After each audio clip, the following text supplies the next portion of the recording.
nossa edificação, eu peço a você que abra a palavra do Senhor na primeira epístola de Pedro, no capítulo 1, leitura do versículo 6 ao versículo 9. 1 Pedro, capítulo 1, versículo 6 ao versículo 9.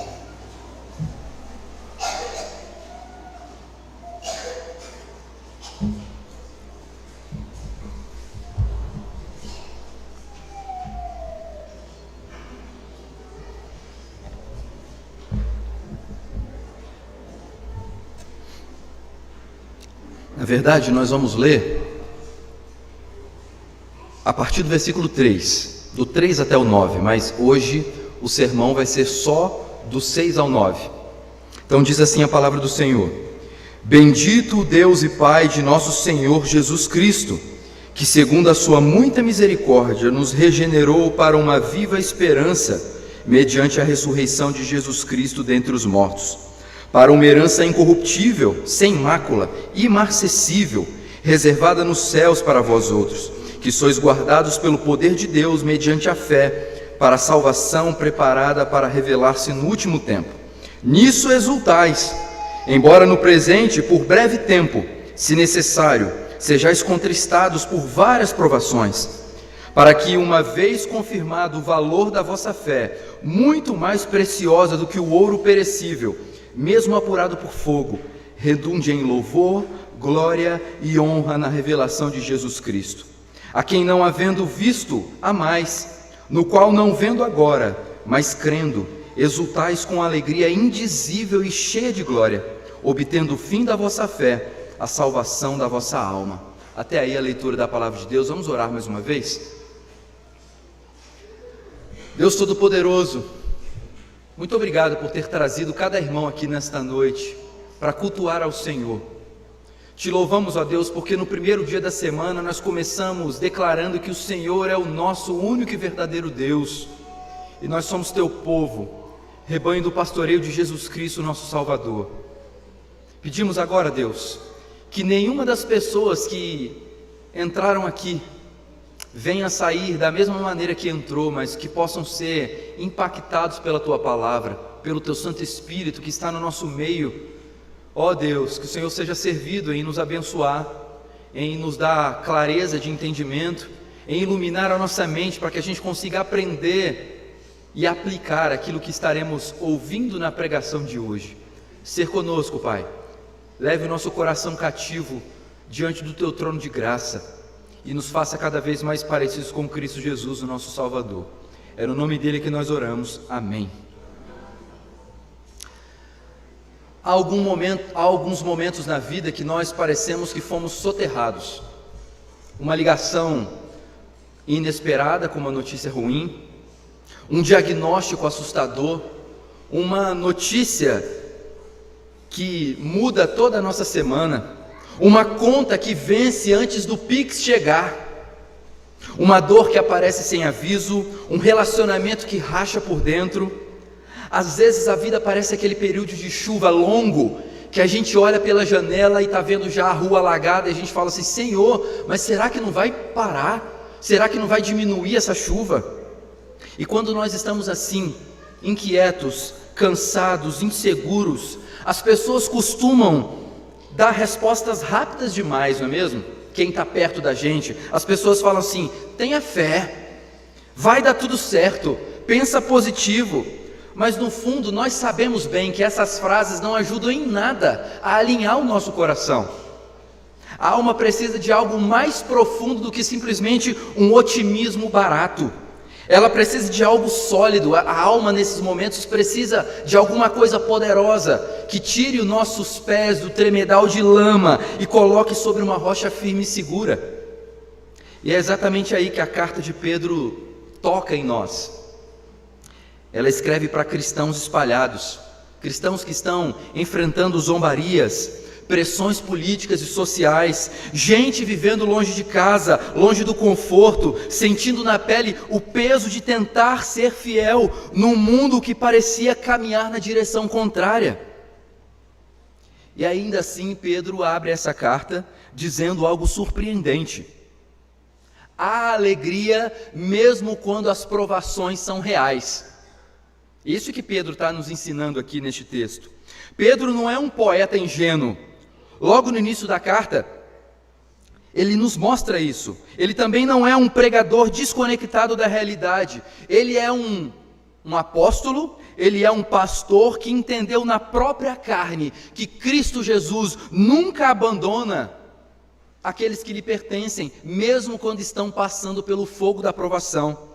Pelo contrário, é no fogo que Ele, o nosso Salvador, manifesta o seu cuidado, a sua presença, o seu propósito. E o que Pedro quer nos mostrar aqui logo no início da carta é que a alegria cristã nunca nasce da ausência de problemas, mas da presença de uma esperança viva no nosso coração. Uma esperança tão consistente que não se abala com diagnóstico, não se abala com crises e nem se abala com as perdas.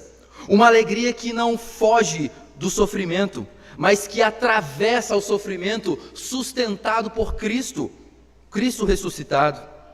E talvez essa seja a mensagem que o seu coração precisa ouvir nessa noite. A dor é real para todos nós, em várias circunstâncias da vida. Mas lembre-se de uma coisa, se você está em Cristo, a dor não tem a palavra final. Por isso, ao olharmos para 1 Pedro, do capítulo 1, 6 a 9, nós vamos enxergar que Pedro nos conduz pelo caminho de uma fé madura, mostrando para nós, povo do Senhor, que Deus está trabalhando no meio daquilo que parece para nós ser uma confusão. Ele nos revela que existe uma alegria que nasce dessa esperança, uma fé que resplandece no fogo, um amor que permanece mesmo sem vermos a Cristo, e uma salvação que já começa aqui, agora, nesse tempo presente, não no futuro glorioso. Assim, o tema do nosso sermão é a alegria que o fogo não consome. É isso que Pedro está falando. E o nosso ponto de partida está no versículo 6. A alegria que Pedro apresenta não é algo fruto do acaso, mas da esperança viva que Deus plantou em nós.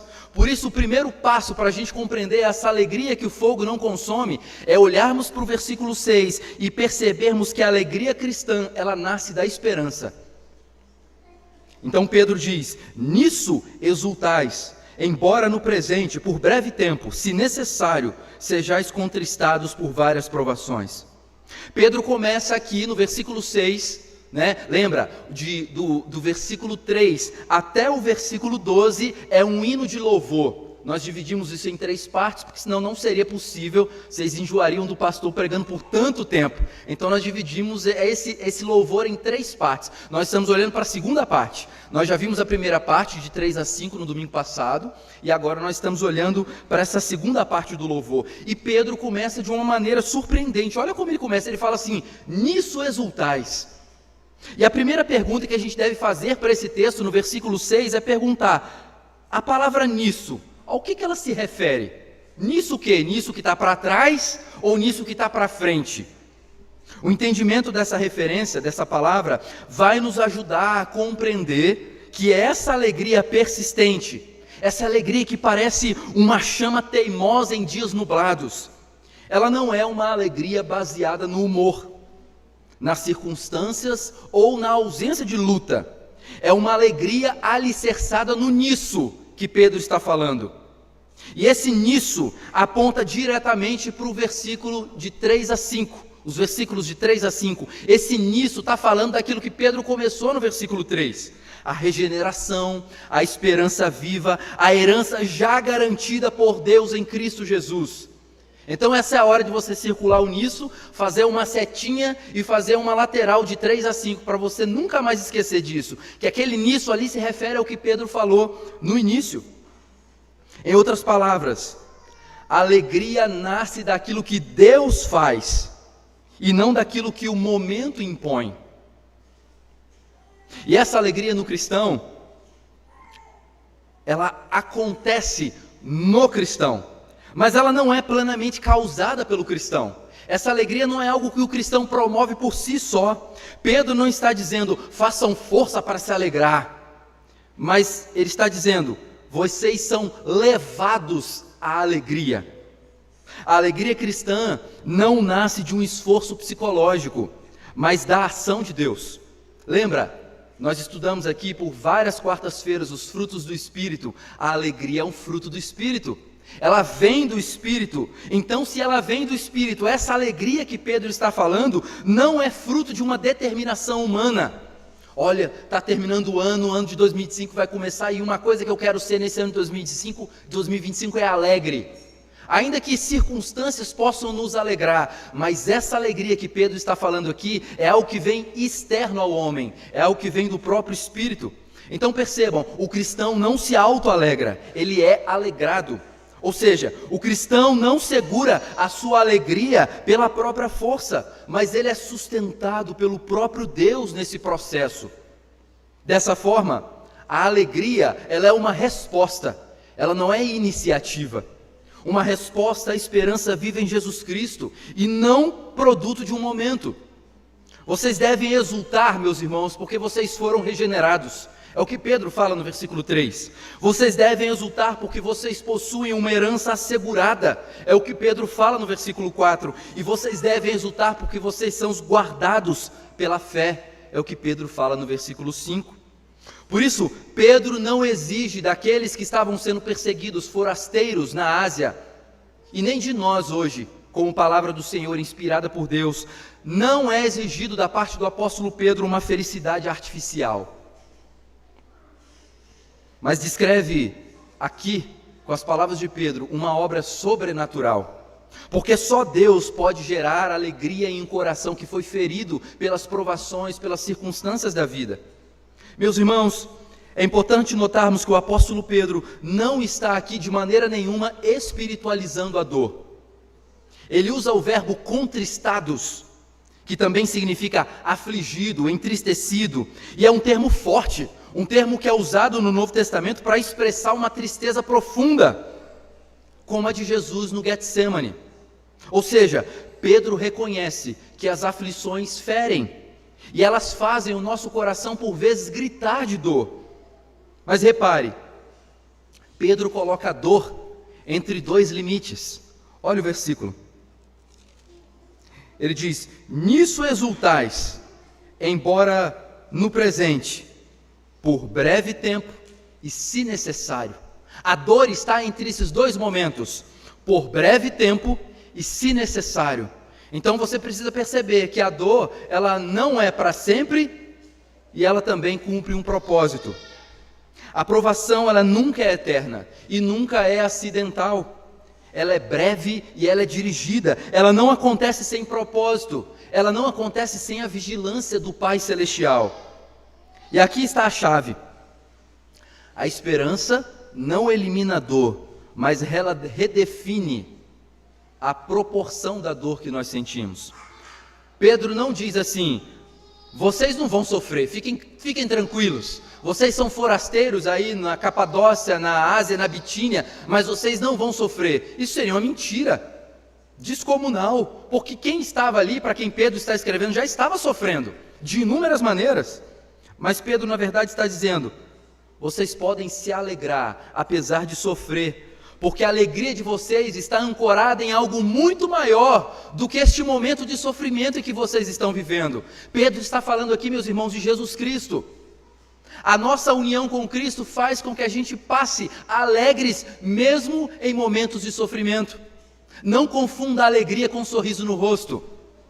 A alegria aqui é, lembre-se, olhar para a regeneração, para a esperança, para ser guardado pela fé em Jesus Cristo. E isso toca profundamente o nosso cotidiano. Porque pense numa dona de casa, que acorda cedo, que varre a calçada, que faz o café, que envia os filhos para a escola e enfrenta todo dia o mesmo tipo de cansaço. Mas encontra sentido ao lembrar que por trás do ordinário, da vida simples, diária, existe um Deus que sustenta cada passo.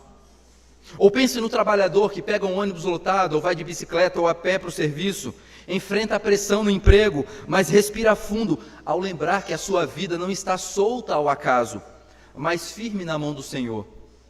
A esperança viva, ela não tira o peso da vida, mas ela dá ao peso um propósito. E ao propósito, uma alegria que desafia a lógica do nosso tempo, desafia a lógica do nosso mundo. E essa alegria é semelhante à de uma mãe no parto. Ninguém chamaria uma mãe que está parindo um filho de que a dor dela é pequena. Eu bem sei o tanto que a minha esposa sofreu para o João nascer. Literalmente, enquanto eu apoiava ela ali sentada e os médicos de frente para ela e ela apertando a minha perna, parecia que eu ia perder a perna. E eu sei, falei assim, não deve estar doendo pouco não. Eu não consigo sentir a dor dela, mas pela expressão eu sei que está doendo muito. Mas veja, ninguém chama a dor de uma mãe que está parindo de pequena, mas todos reconhecem que essa dor faz sentido diante da vida que está chegando através daquela dor. O sofrimento não deixa de existir, mas ela é vencido pela esperança daquilo que está por vir. É por isso que minha mãe encara a dor, porque ela já ama um filho que nem nasceu, mas ela já ama. Assim também é um cristão. Ele não celebra a dor, mas ele celebra o Deus que está acima da dor, que está com ele durante o momento de dor. E a Bíblia inteira, ela confirma esse princípio. Paulo diz em 2 Coríntios 4:8, somos atribulados, mas não angustiados. Tiago ensina, tende por motivo de toda alegria o passardes por várias provações. Abacuque declara, todavia me alegrarei no Senhor. A alegria no meio da provação não é uma invenção de Pedro. Pedro não está descobrindo a roda aqui, mas é o eco de uma fé amadurecida que percorre toda a Escritura. A verdadeira alegria nasce do caráter e das promessas de Deus, não das circunstâncias.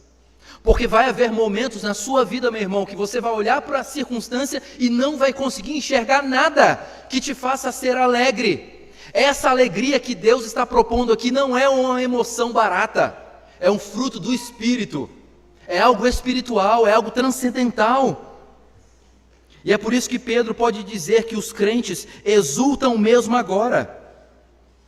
Não é uma alegria futura, não é uma alegria postergada, não é uma alegria teórica, é uma alegria que brota no presente, porque o coração não está olhando para a tempestade que está inundando a rua, que está causando goteiras na casa, mas o coração daquele que foi alegrado pelo Senhor, ele está olhando para a herança incorruptível que o aguarda. O problema, meus irmãos, é que nós confundimos a alegria com a satisfação do tempo presente. E às vezes nós não temos tudo aquilo que nós gostaríamos de ter, nós não somos tudo aquilo que a gente, quando era adolescente, imaginou que seríamos na idade que estamos agora. E se você colocar o seu coração nessas coisas, o que vai ocasionar no seu coração é tristeza profunda, é insatisfação, é descontentamento. Pedro está nos chamando aqui para olharmos para a herança incorruptível que nós temos guardada no céu e nos alegrarmos nisso, apesar de sermos atribulados no presente momento, por breve tempo, se necessário. Por isso Pedro está nos ensinando que a alegria cristã não é um sentimento que brota quando a dor acaba, mas é um fruto que nasce quando a esperança cristã começa no seu coração. Eu preciso que você faça essa reflexão. Você é alguém alegre no Senhor? Eu não preciso saber da sua conta bancária. Eu não preciso saber de como você é amado pelo seu cônjuge. Eu não preciso saber se você está enfrentando ou não lutas. Mas uma coisa anda diretamente ligada, porque se você está em Cristo, você precisa desfrutar dessa alegria que Pedro está falando. Sim, vai haver momentos em que o sorriso não vai estar no rosto. Vai haver momentos em que o seu rosto vai estar cerrado e o que vai estar no canto do seu olho é uma lágrima amarga e quente escorrendo pelo rosto. Mas essa circunstância, esse momento não define e não altera a alegria que você precisa sentir no Senhor, porque isso é obra do Espírito. Mas nós agora olhamos para o versículo 7 e vamos perceber que Pedro está falando aqui de uma fé que brilha em meio ao fogo. Pedro está consciente de que aqueles para quem ele está escrevendo estão sofrendo e que eles talvez ainda sofreriam muito mais no futuro. E Pedro está lembrando a eles, olha, o fogo vai vir, a chama vai arder e não tenha medo, porque essa fé que Cristo Jesus lhe deu ela não pode ser destruída pelo fogo da provação. E aí Pedro fala no versículo 7, para que uma vez confirmado o valor da vossa fé, muito mais preciosa do que o ouro perecível, mesmo apurado por fogo, redunde em louvor, glória e honra na revelação de Jesus Cristo. Vejam, depois de afirmar que a alegria nasce da esperança, Pedro aprofunda o porquê das provações. Pedro está dizendo, elas existem. Mas para que elas existem? Qual é o propósito das provações? E aqui, essa ideia de confirmando o valor da vossa fé, é justamente a ideia de prova, a prova da vossa fé. E qual é a prova da vossa fé? Qual o resultado dessa prova? Redundar em louvor, glória e honra na revelação de Jesus Cristo. Aqui Pedro revela algo que só é possível enxergar com os olhos da fé. O que ele está revelando? Que a provação não é um acidente. Ela é um processo. E o processo não visa destruir. O processo visa revelar. Revelar o quê? Revelar a glória do Senhor, o louvor do Senhor. A palavra usada por Pedro para confirmado não descreve o teste em si, mas o resultado aprovado desse teste. A ideia aqui é de um caráter refinado, de uma qualidade comprovada da fé, a autenticidade revelada. Isso é essencial. Isso é essencial. Deus coloca a fé no fogo para saber se ela é genuína. Mas Ele não coloca a fé no fogo para provar para Ele mesmo se a sua fé é genuína. Porque Ele já sabe. Sabe por que Deus coloca a nossa fé no fogo? Para que a gente saiba que a nossa fé é genuína. Para que o mundo veja que a nossa fé é verdadeira. E qual é o resultado de tudo isso? Jesus Cristo ser glorificado na nossa vida, através das nossas provações. No sentido real, meus irmãos, os sofrimentos e as aflições desses forasteiros, para quem Pedro escreve, eram injustos. Injustos. Eles eram vítimas de perseguições, mas nós precisamos enxergar além da dimensão humana. Nós devemos enxergar além da causa imediata do sofrimento e olhar para a causa última.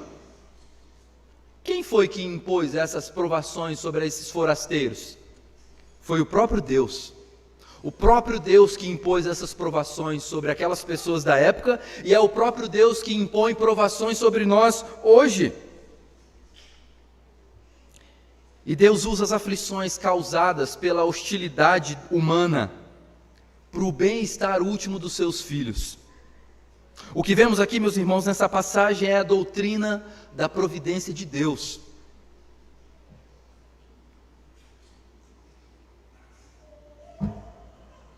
Imagine por um momento a vida de José. Ele não foi traído por inimigos desconhecidos, nem por soldados egípcios, nem por povos distantes. Ele foi traído pelos irmãos que cresceram na mesma tenda que ele, que dividiram o pão, dividiram histórias, dividiram brincadeiras. Ele foi vendido por mãos que deveriam ter protegido a vida dele. E ele foi jogado numa cadeia por pessoas que nem mesmo sabiam o seu nome. Aos olhos humanos, tudo em sua vida parecia uma sequência amarga de injustiça. Mas anos depois, quando seus irmãos ficaram apavorados diante dele, esperando vingança, José revela o segredo das suas provações. Ele havia entendido. E ele diz: vós intentastes o mal contra mim, porém Deus transformou este mal em bem. José não negou o mal. José não está ali alienado à realidade. Os irmãos agiram com crueldade, eles são responsáveis por isso. José não romantizou a dor. Os anos de prisão foram reais e doeram na própria carne.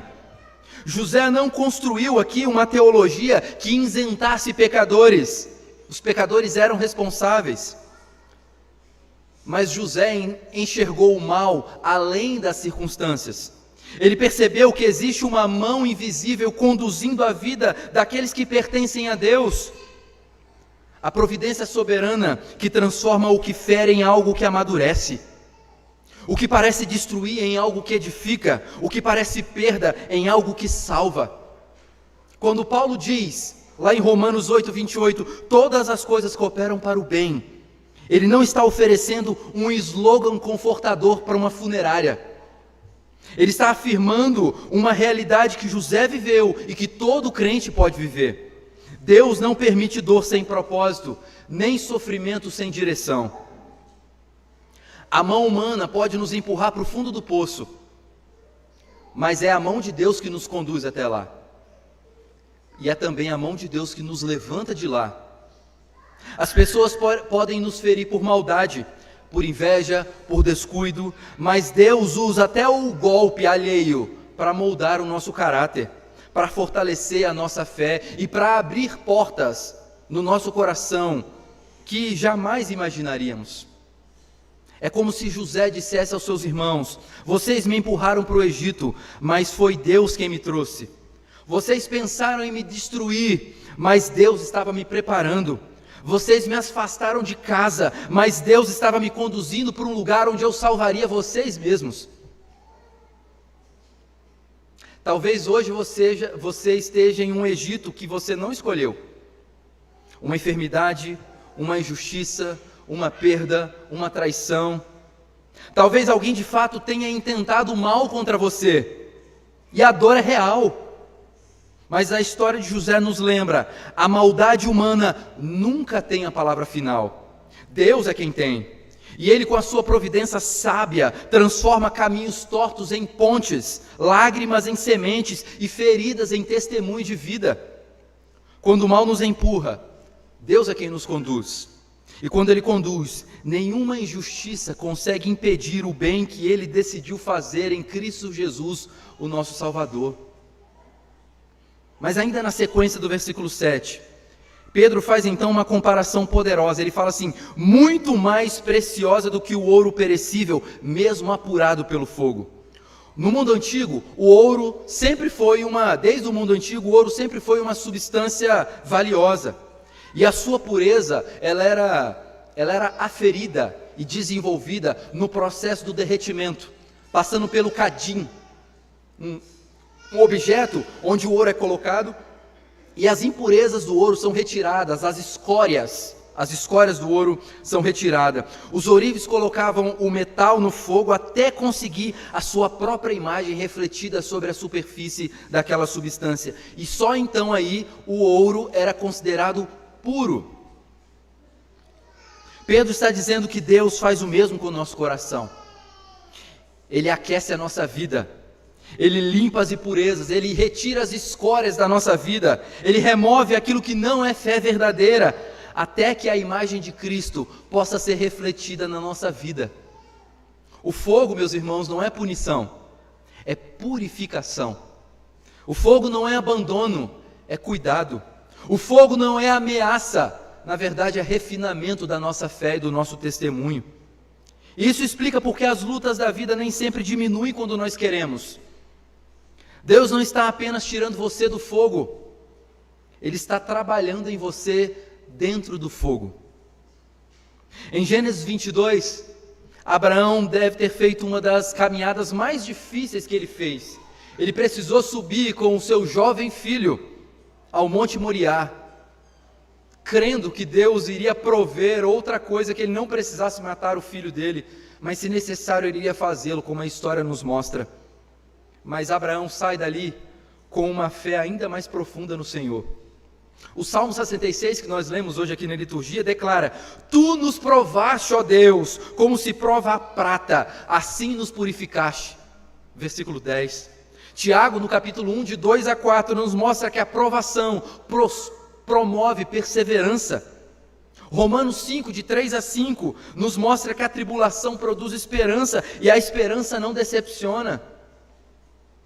Em todos esses textos, a lógica é a mesma. O fogo produz algo que a bonança nunca produziria. O problema é que às vezes você pede para ter mais intimidade com Deus, mas você não está disposto a passar pelo fogo da purificação. Você clama a Deus e fala assim: Senhor, me faça mais santo. E aí você quer que Deus simplesmente regule um botão na mesa divina e você fique mais santo sem fazer nada. Sabe como é que Deus vai te santificar? Passando pelo fogo da provação. É assim que Deus faz, é assim que Deus age. Quando nós lemos a palavra, é assim que nós vemos Deus fazendo no passado. E isso deve nos ensinar e nos alertar que é assim que Deus age agora. Não é de outra maneira.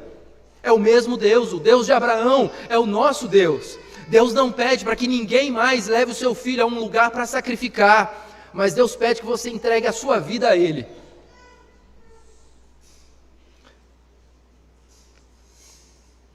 Deus quer que Ele seja o seu universo. Tudo na sua vida deve apontar para Cristo. Que o seu acordar já louve a Deus, que o seu almoçar louve a Deus, que o seu dormir louve a Deus, que o seu trabalho louve a Deus. Meus irmãos, se Deus não tem sido o seu universo na sua vida, repense, porque talvez você não tenha vivido pela esperança que Pedro está dizendo aqui, e isso causa uma fé fraca, uma fé frágil, uma fé que nos empurra para o fundo do poço por causa dos nossos pecados. E é por isso que muitas vezes Deus não responde às nossas orações com a rapidez que nós desejamos. Ele não está apenas resolvendo um problema na nossa vida, Ele está transformando você no meio do problema. E há transformações, meus irmãos, que só acontecem quando o fogo aumenta. Assim também Deus sabe que há algumas virtudes que só brotam depois que o fogo da purificação aquece o nosso coração. Pense na panela de pressão.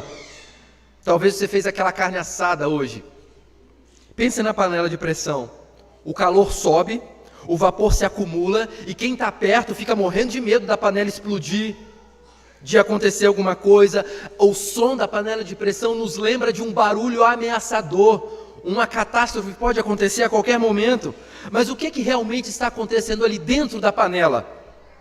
A pressão do fogo, causada pelo fogo, está amolecendo o alimento, acelerando o preparo, trazendo um resultado que seria impossível sem aquele processo da panela de pressão.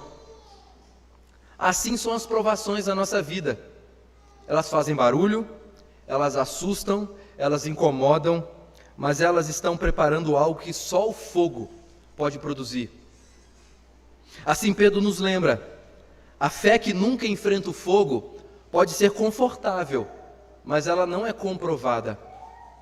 A fé que atravessa provações pode tremer, chorar, tropeçar, mas ela sai do outro lado mais pura, mais firme, e aquele que foi provado sai do outro lado mais parecido com Jesus Cristo, o Salvador da sua alma. E aqui está o propósito final: para que redunde em louvor, glória e honra na revelação de Jesus Cristo. A fé refinada não aponta para o crente. Se você está passando por provação, não é para apontar para você. Deus não está jogando um holofote sobre você para que você seja engrandecido.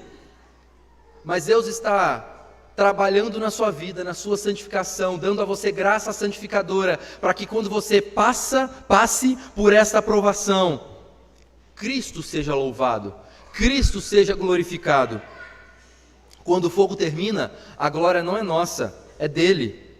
O mundo olha para você e fala assim: como é que você conseguiu permanecer de pé depois de tudo que você passou?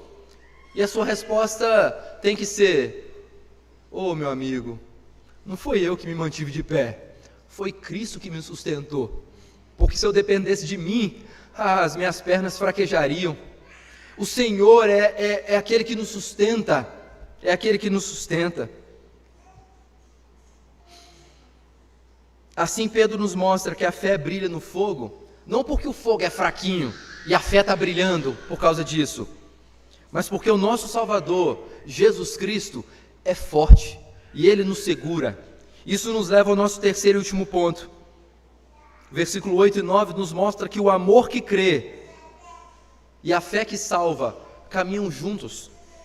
Veja o que Pedro diz: a quem não havendo visto amais, no qual não vendo agora, mas crendo, exultais com alegria indizível e cheia de glória. Pedro continua argumentando, e agora ele entra numa dimensão mais íntima, e uma dimensão também surpreendente da nossa fé. Que dimensão é essa? Um amor por um Cristo invisível. Você já viu a Jesus? Eu não estou falando daquele Jesus que as pessoas erroneamente colocam nos desenhinhos para as crianças verem, ou nas imagens penduradas pelas autarquias da cidade, que parece mais com um Tiradentes do que com o Senhor Jesus Cristo. Pedro diz: a quem não havendo visto a mais, no qual não vendo agora, mas crendo, exultais com alegria indizível e cheia de glória. Para um judeu do primeiro século, especialmente como Pedro, que viu a Jesus com seus próprios olhos, que viu as lágrimas de Jesus, que viu o suor misturado com o sangue no dia da oração no monte, isso tinha essa afirmação ela tinha um peso enorme. Esses cristãos da Ásia Menor nunca tinham ouvido a voz de Jesus, assim como nós. Nós nunca ouvimos a voz de Jesus, nós sabemos o timbre da voz de Jesus. Nem tente imaginar, porque isso é impossível. Eles nunca tinham caminhado com Ele pelas estradas da Galileia. Eles nunca tinham tocado a sua carne, as suas mãos. E ainda assim, essas pessoas para quem Pedro está escrevendo, Pedro diz: vocês o amam, mesmo sem ver, vocês o amam. Pedro está afirmando aqui algo que só o Espírito Santo pode produzir: um amor real por alguém que nós não vemos, mas um amor tão profundo que se torna mais presente em nosso coração do que qualquer pessoa visível. Não é uma emoção criada pela imaginação, é algo que é fruto da regeneração prometida lá no versículo 3. Porque a fé, ela cria um vínculo afetivo, um vínculo espiritual e existencial com Cristo, um vínculo mais forte do que qualquer relação construída apenas no contato físico. E meus irmãos, vocês que estão aqui nessa noite, precisam agora fazer uma autoavaliação. Vocês de fato amam a Cristo mais do que qualquer outra coisa nessa vida? Mais do que sua casa, mais do que o seu cônjuge, mais do que os seus filhos, mais do que os seus diplomas, mais do que a sua inteligência, mais do que a sua saúde. Vocês amam a Cristo mais do que todas essas coisas? Crianças, eu sei que agora vocês estão aprendendo o que é o amor. E vejam, amor não é sentimento. Amor é uma atitude, é decidir amar. E vocês nasceram no lar e eu espero que vocês sejam muito amados pelos seus pais. E parece que o amor dos seus pais é a maior coisa que vocês conhecem agora como amor. Mas prestem atenção aqui no pastor. Vocês precisam reconhecer um outro amor que é infinitamente maior do que o abraço gostoso do papai e da mamãe, do que o beijinho de boa noite. Sabe que amor é esse? É o amor de Deus. É o amor de Cristo Jesus, que morreu na cruz para pagar pelos seus pecados. Sim, vocês são os bonitinhos, cheirosos, uma gracinha, mas vocês também são pecadores que precisam de Jesus. E Jesus está chamando, Jesus está falando através da palavra dele nesta noite, que nós precisamos amar a Jesus acima de todas as coisas. Eu sei que tem criança aqui que gosta muito de ler, gosta muito de jogar futebol, gosta de brincar, isso é muito bom. Há pouco tempo atrás, quando eu era criança, eu também gostava de fazer isso. Mas olha, amar a Jesus tem que ser muito mais alegre e muito mais prazeroso do que jogar bola. Amar a Jesus tem que ser muito melhor do que fazer um desenho, do que pintar aqueles desenhos agora, Bob Goods. E tem muito adulto pintando Bob Goods também. Mas amar a Jesus tem que ser acima do que qualquer outro prazer dessa vida pode nos trazer. Pedro não muda o foco. Pedro continua falando, porque amor e fé caminham juntos. E agora ele muda para um outro verbo. Ele fala agora assim, crendo. Ou seja, o amor por Cristo não é sustentado por lembranças visíveis, mas pela fé ativa, pela fé diária e por uma fé persistente.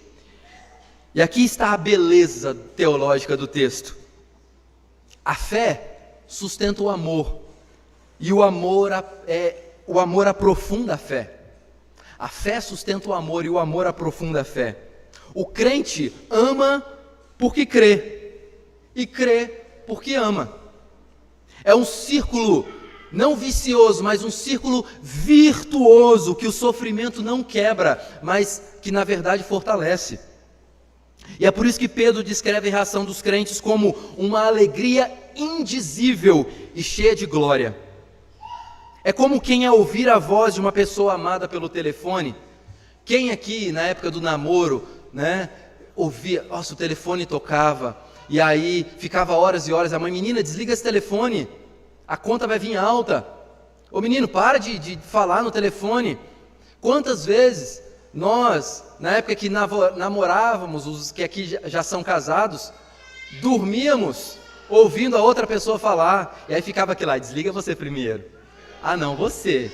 Aí desliga você, ninguém queria desligar, porque a permanência ali era demonstração de amor. Então ouvir a voz de outra pessoa amada no telefone é algo que nos dá consolo, mesmo sem ver a pessoa.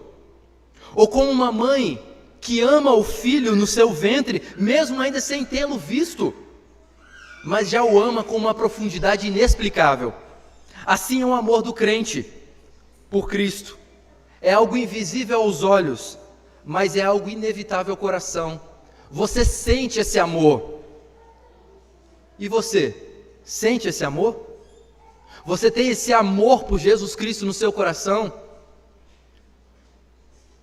Jesus disse a Tomé, lá no finalzinho do Evangelho de João, ele fala assim, vocês estão achando que vocês é algo valioso só porque vocês creram em mim e confiaram em mim? E Jesus diz lá no capítulo 20, versículo 29, bem-aventurados aqueles que não verão, mas que vão crer.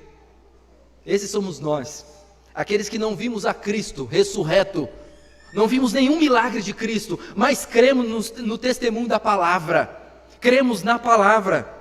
Paulo afirma em 2 Coríntios 5, 7, andamos por fé e não por vista. O autor de Hebreus diz que Moisés perseverou. Moisés perseverou como? Como quem vê o invisível. E todas essas passagens convergem para o mesmo ponto. A vida cristã verdadeira, genuína, não depende da visão física, mas da realidade espiritual de Cristo presente dentro do coração. É por isso que, mesmo chorando, muitos crentes permanecem firmes. Eles não veem a Cristo, mas sentem a sua presença sustentando, sentem a sua presença orientando, consolando. E é por isso que você, mesmo sem explicação humana, continua a orar, a cantar, a buscar a palavra, a insistir em santidade, até mesmo quando tropeça em algum pecado, seja ele grave ou não. Porque Cristo se tornou mais real para você do que o próprio sofrimento. E sabe por que isso é possível? Através da fé, através da graça que Deus concede àqueles que o amam, porque Ele amou primeiro. E talvez você diga, pastor, mas eu não sinto Jesus todos os dias. Nem Pedro sentia, nem Davi sentia, nem Paulo sentia, nem Tiago sentia, nem Timóteo, nem Tito, ou nenhum outro personagem real das Escrituras. A fé não é vista pelos olhos nem medida pelo sentimento. A sua fé deve ser medida pela sua perseverança. O amor por Cristo se revela não na constância da emoção, mas na fidelidade da caminhada. O cristão continua porque ama, e ama porque Cristo amou primeiro, como João fala na primeira carta dele, capítulo 4, versículo 19. E Pedro encerra esse segundo bloco do seu hino de louvor. E ele encerra com uma afirmação que é tanto consoladora quanto esclarecedora. Ele diz, aos cristãos estão alcançando o fim da fé.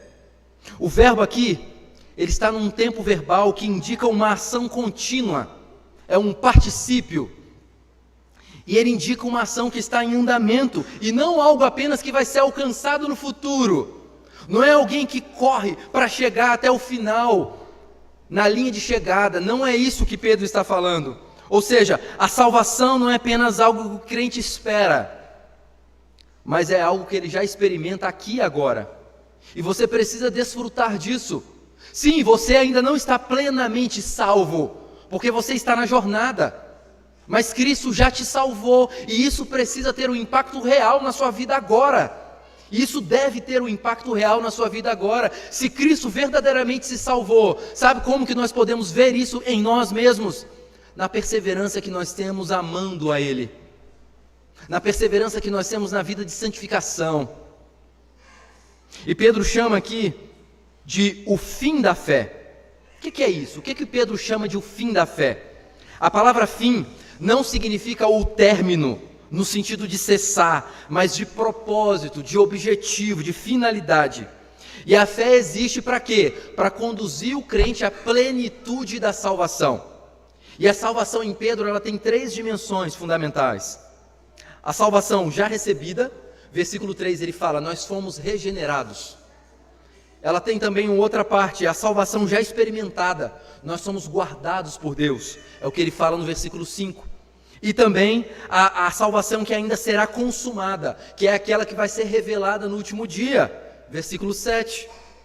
Aqui Pedro enfatiza um meio termo, a salvação sendo saboreada no presente, como quem prova as primeiras gotas de uma fonte que ainda vai jorrar plenamente. Eu não sei se você já foi numa cachoeira, mas se você for numa cachoeira, cuidado com cobra, com pedaço de galho que desce, tome cuidado. Mas imagine aqui uma cachoeira, que você está chegando nela, imagine você num laguinho, e aí você está vendo a cachoeira, aquela água potente caindo, o barulho suntuoso batendo na água, mas você quando vai chegando a 10 metros dela, a água é tão forte, que você vai já sentindo o frescor, através dos orvalhinhos, que o vento está jogando da cachoeira caindo. Você ainda não está dentro da cachoeira, mas você já usufrui dessa cachoeira. Assim é a salvação. Nós ainda não estamos plenamente salvos, mas nós já fomos molhados, encharcados pelo poder de Deus, pela salvação de Cristo Jesus. É a ideia do já e do ainda não da vida cristã. Eu sei, toda vez que a gente fala disso, a gente fala de já e ainda não. Nós já fomos perdoados, nós já fomos feitos nova criação, nós já temos paz com Deus, nós já temos o Espírito, mas ainda aguardamos o dia da glória. O dia que toda lágrima será enxugada, que todo sofrimento cessará, que toda dor vai cessar. A salvação não é apenas um destino futuro, meus irmãos. E se de todo o sermão você só lembrar disso, eu espero que você se lembre principalmente disso. A salvação não é algo somente no futuro, a salvação é algo para ser desfrutado aqui agora. É por isso que você não vive mais na prática do pecado, porque você precisa lembrar, eu fui salvo. É por isso que você não vive afastado da igreja, porque você fala assim, não, a igreja é o lugar daqueles que foram salvos, e eu faço parte do corpo de Cristo, lá é o meu lugar. É por isso que enquanto nós cantamos aqui hoje, seja os 3 cânticos que nós cantamos, ou os hinos, você não canta porque você quer parecer mais santo, você canta porque você está louvando o Cristo Jesus que te salvou. Então percebam, usufruir da salvação aqui e agora interfere naquilo que nós fazemos, interfere naquilo que nós somos. A salvação é uma transformação presente, ou seja, ela é uma jornada em andamento. O povo de Israel atravessava o mar, eles já não estavam mais no Egito, eles já estavam salvos por Deus das amarras do Egito. O Egito tinha ficado para trás, mas eles ainda caminhavam rumo à terra prometida. E é isso que você precisa lembrar, você não está mais na escravidão do pecado, mas você ainda não chegou na terra prometida. Você está onde? Você está passando pela jornada do deserto. Viver aqui nessa terra é viver o deserto. Vai ter maná, vai ter sombra, vai ter fogo protegendo, mas também vai ter sol escaldante, vai ter cobras perigosas, vai ter feras terríveis, mas você não passa isso pela sua própria força, você passa isso sendo sustentado por aquele que tirou você das amarras do cativeiro do pecado. Você passa isso com Cristo. Quando você persevera, mesmo cansado, quando você foge do pecado, mesmo vulnerável, quando você busca Cristo, mesmo ferido, isso não é apenas esforço humano. Sabe o que é isso? É a perseverança como fruto da raiz da salvação. É a salvação operando em você agora. É Deus formando Cristo em você, dia após dia. Pedro está dizendo: meus irmãos, a salvação já começou. E eu faço eco às palavras de Pedro: se você está em Cristo, a salvação já começou na sua vida. O fogo não é perda de tempo, ele é parte da obra que Deus está fazendo. E cada passo de fé no meio da dor é evidência de que Deus está completando aquilo que Ele começou. O crente não está caminhando para a salvação, ele está caminhando dentro da salvação. Sabe aquelas bolhas grandonas que tem naqueles parques campestres, que você entra dentro de uma bolha e anda por cima da água? É isso, Cristo já colocou você dentro da bolha da salvação, e aonde você for, você caminha dentro dessa bolha. Não tem nada que possa furar essa bolha e arrancar você de lá, só Ele. E sabe quando que Ele vai arrancar você de lá? No dia que você estiver perfeitamente protegido na glória eterna. No dia que Cristo for revelado, e esse revelado aqui que Pedro fala da revelação da segunda vinda de Cristo, nós veremos que cada lágrima que derramamos ao longo da nossa jornada cristã tinha um propósito. Cada aprovação não era obra do acaso, tinha a mão divina. Cada passo que nós demos tem direção. Concluindo, meus irmãos, há momentos em que a fé parece pequena demais para o tamanho da dor.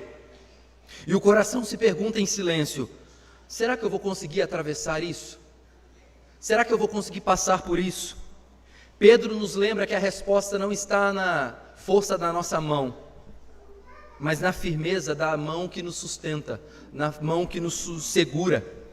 A vida cristã não é uma jornada conduzida pelos olhos, mas pelos braços de um Salvador invisível e absolutamente presente na vida daqueles que amam a Ele e que são amados por Ele.